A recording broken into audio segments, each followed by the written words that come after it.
Meanwhile, at a news conference before Tuesday morning's practice, USC coach Steve Sarkisian again apologized for his behavior at the Salute to Troy, a reception held before each season for the football team, alumni, and athletic program donors. Sarkisian said a mixture of medication and alcohol led to his profanity-laced speech and inappropriate behavior at the event. Here's his apology. First and foremost, I'd like to apologize for my behavior Saturday night. I think the moral of the story is this. When you mix meds with alcohol, sometimes you say things and or do things that you regret. And I regret it. I'm sorry. Steve, because of what happened, do you have a drinking, I think it's fair to ask, do you have a drinking problem? No, I don't believe so. But through Pat and through the university, I'm going to find that out. You know, I'm going to go to treatment. I'm going to deal with it. I don't know if I even need rehab. That's part of the process. There was alcohol in our coaches' locker room after great wins, one way or the other.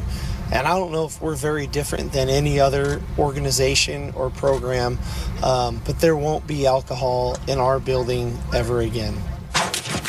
Sarkisian also said that he would stop the practice of celebrating big wins with alcohol in the coach's dressing room, as we just heard, and that was a mutual decision between him and athletic director Pat Haden, a source telling our ESPN's Brett McMurphy. Skip, now that we've heard from Sark, what should Pat Haden do here?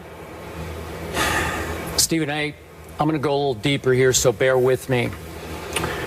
I think Pat Haden has a much deeper decision to make, because the larger issue here, the more I hear, see, feel about this story, isn't whether his head football coach needs to be punished. The larger issue for Pat Haden now is, does his head football coach need help?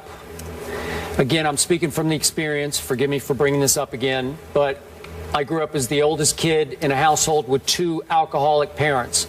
My mom finally nearly killed herself in a car wreck, went to AA and saved herself, and still goes to her meetings every Monday night without fail because she says she couldn't miss her meeting as a recovering alcoholic. My father went to rehab repeatedly, and I went to repeated counseling sessions with him and the rest of the family, and he failed and drank himself to death.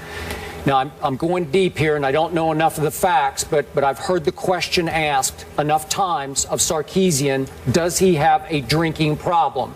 He says, I don't know. So he says, I'm going to get treatment. I don't know what treatment means, but I don't need rehab. Remember, Johnny Manziel needed rehab. Johnny had to give up, swallow his pride, and go away for, I'm not sure how long it was, 6 weeks, 8 weeks, to get right. And God bless him. We're all proud of him. He's doing pretty well. So far, so good. Some people, as you know, Stephen A., can get drunk and repent the next morning after they work through their hangover and say, you know what, I'm not going to do that anymore. And they can just go cold turkey, and maybe they go a whole year before they get drunk again. Some people just can't handle their alcohol. There have been reported incidents involving Sarkisian in the past where you start to wonder, does he have a problem? And I think Pat Haden, as his friend, he's a close friend of Sark's as well as his boss, is going to have to make one of those tough love calls here. Does his coach need more than a visit to the psychiatrist? Does he need more evaluation than that? Does he have a problem? Because it often requires tough love, you know, some sort of, it requires family members or close friends to stage what they call an intervention to say, hey, you need help. And that would have to come from Pat. Obviously, as we keep putting in the context, they have a loaded football team, ranked 8th in this latest, what was it, the AP poll? Mm-hmm. Yeah. So they're 8th in the country. Most people think they're going to win the conference going away. Could they compete for a national championship? Is his job maybe kind of on the line, or some of the USC faithful starting to wonder about him? All I know was that was such an embarrassment for the university because that was such a key moment in the season. And remember, he's going to have to speak to Trojan clubs around the Southland where you are right now, the Los Angeles area. Every week he probably is scheduled to speak to another Trojan club. So they're going to have to either get him right, get him help. Something's going to have to change other than just our off the top of the head reaction the other day of, oh, suspend him for the first game. Well, to recovering alcoholics, that could be offensive because it may run deeper than just that. Your thoughts? Well, my thoughts initially are, obviously, as always, I appreciate your candor, your honesty, and how open you are about what ailments affected your family. I know how deep that runs for you, so I deeply appreciate you sharing that. That's number one. Number two, I believe that Steve Sarkisian, I believe his contrition was genuine. I think that he was sincere. I think that his apology was legit. I think he meant it.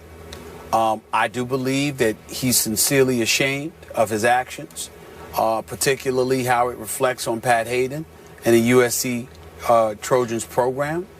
I think all of those things are true. Yet it doesn't change my position one bit. I think he should have been suspended immediately. I think the suspension should be a minimum of 2 games. I do not believe he should be fired at all, but I do think a suspension is warranted. And to be quite honest with you, my primary reason is because it's bigger than him. That's why. I like Steve Sarkisian. I met him, I interviewed him. Seems to be a really good guy. I'm certainly not rooting against him. I wish no harm, no negativity towards him. But when you talk about the bigger picture, you have to ask yourself this question. If one of those kids had done that, would they have been suspended? And the answer we all know is yes. When you combine that with the fact that whether it's the NFL or various professional sports leagues, we can also transition that to college, particularly the NCAA, with the way hypocrisy reigns through that place. It is undeniable that coaches and leaders of men are held to a higher standard. So whatever standard you have for the actual athlete, you must have plus for the coach, because that's the leader. So if you allow Steve Sarkisian to get away with this, if you're Pat Haden, I don't want to see you doing anything to a player. As far as I'm concerned, the players can go out there and smoke some weed. They can go out there and drink some alcohol. They can show up at a public event, and guess what? They can do what they want to do. Let me see Pat Haden do something to them. And watch how. You think I've gone off on this show before. You ain't seen nothing yet. Excuse my grammatical incorrectness. But you ain't seen nothing yet. If that man suspends one of those players for conducting themselves that way, because that's ultimately the message that you're sending. I have tremendous respect for the reputation that Pat Haden has built for himself. I don't know the man from a can of paint. But his reputation speaks for himself. It precedes him. And I'm telling you right now, if this had been a player, they would have been suspended. They would have been dealt with. So why does the coach get a pass? Because he's your friend? I don't want to hear all of this stuff about, well, he might have a problem, because if he has a problem, then what you would do is suspend him and insist that he goes and gets some help while he's serving the suspension. No, what they're bringing up is the fact that they're all so very close. I'm reading Bill Plaschke's column in the LA Times, and CL Max Nikias, the president for USC, they're talking about how he's got to make a decision about this. My whole point is, if it was anybody else, Pat Haden would have leave it up to him. Pat Haden would make that call. So because this is your man, this is your boy, suddenly you can't do your job. Oh, yes, the hell you can. You suspend that man. You suspend him because you would do it to the players. Be fair to the players. And I appreciate Kessler and the other boys coming up and speaking for their coach. If it were my coach, I would do the same thing. I would speak up for him. I would support him. But if you Pat Haden, you can't take that public position. This is egregious. You can't sit back and do nothing. What kind of a message are you sending? You know good and well, if this were a player, you would suspend him. So if you would do it to the player, you must do it to the coach. He's the leader of the players. It's that simple. I'm not wishing anything on Steve Sarkisian. I will root for USC. I will hope that they have a great season. I want him to come back and do a great job if he were to get suspended. And I'm not saying that he should get suspended because he's some bad guy or whatever, or his life is rife with irresponsible behavior. That's not what I'm saying. This was a very public display of undisciplined, reckless behavior, and dare I say, irresponsible insubordination. It is undeniable. And if that is the case, he must be suspended, or USC players, you now have the right to go and drink and show up at public events for the team, for the university with impunity. You have nothing to worry about. Go ahead, because guess what? Your head coach can do it. Yeah. Your head coach can do it. So why can't you? And to your last point, I found the concept laughable that Sarkisian would say, I'm going to let the players discipline me the way I would discipline them. So he let Cody Kessel, the quarterback, and some of the team leaders say, oh, you got to do those up downs, or you got to run sprints or whatever. Give me a break. You are the authority figure on the team. You can't let the players treat you the way you would treat the players, because you've lost all respect from the players then. I'll take it a step further. I didn't think it was laughable. It ticked me off. And the reason why it ticked me off is because, excuse me, that's a lie. You know good and well, if a player showed up to, salute to Troy and everything that was going on, and they showed up like that, you would have suspended them. Right. You know you would have. There's no way that you would show up at an event for USC in public like that as a player, inebriated, slurred speech, all rocking back and forth, and looking just completely lost. There is no way that a player would show up in public like that representing USC, and Steve Sarkisian would not have suspended him. Yeah.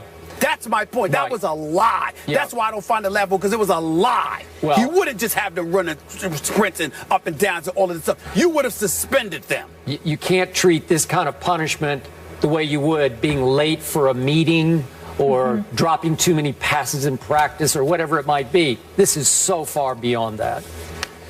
All I'm saying is you would have done it to the players.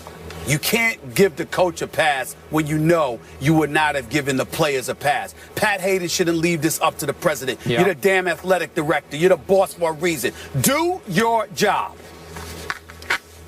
All right, we'll leave it there. So we both agree a suspension is needed in this case. Obviously, they're on the brink of greatness again. They're number 8, becoming that powerhouse that SC is. Hopefully they can get that all straightened out. We move on to a player who's 1 year removed from the college game. That's Odell Beckham Jr., who showed out last season, and now defenders are showing up.